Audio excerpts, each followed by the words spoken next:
समय बीतता गया। 5 साल बाद बिसुही गांव में फिर हलचल मची। उस पुरानी हवेली को अब एक शहर के व्यापारी ने खरीद लिया। उसका नाम था विशाल। वो अपने परिवार के साथ वहां रहने आया, बीवी साक्षी और उनकी 6 साल की बेटी पंखुड़ी के साथ। पहली रात को ही कुछ अजीब हुआ। पंखुड़ी ने मां से पूछा, मम्मी वो दुल्हन आंटी कौन है जो मेरे साथ खेलती हैं? साक्षी हंस पड़ी, पर जब उसने कमरे में लाल चूड़ियों की आवाज सुनी तो उसकी हंसी रुक गई। हवेली के बंद कमरों से अब फिर से चीखें आने लगी थीं। रात को विशाल को सीढ़ियों पर लाल जोड़े में कोई दिखा। जैसे ही वो पास गया, वो हवा में गायब हो गई। अगली सुबह दीवार पर लिखा मिला, मैं वापस आ गई हूं। डर के मारे विशाल ने उसी तांत्रिक को बुलाया। बूढ़ा हो गया था, लेकिन आंखों में अब भी वही चेतावनी थी। मैंने सिर्फ रीमा की आत्मा को बांधा था, अब वो और ज्यादा ताकतवर बन गई है। अब उसे सिर्फ कोई अपनी जान देकर ही रोक सकता है।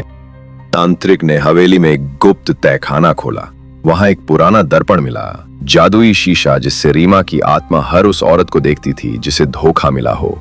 और अब वो साक्षी को अपना माध्यम बनाना चाहती थी। धीरे धीरे साक्षी बदलने लगी।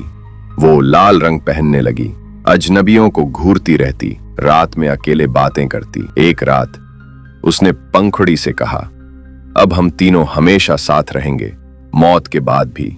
अमावस की रात हवेली फिर लाल हो गई। हर कोने से चूड़ियों की खनक, मांग टीके की झंकार और चीखें आने लगीं।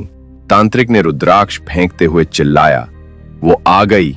रीमा की आत्मा साक्षी के शरीर से बाहर निकली, पर अब उसका चेहरा जला हुआ था और उसकी नजर इस बार पंखुड़ी पर थी। तांत्रिक ने आखिरी उपाय किया, खुद को हवेली में आग लगा दी। रीमा की आत्मा को अपने साथ ले जाने के लिए पूरी हवेली जल उठी।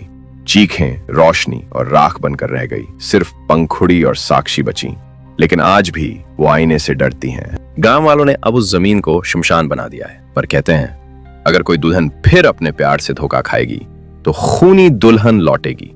अगली बार किसी के चेहरे पर नहीं, हर दिल में बसने।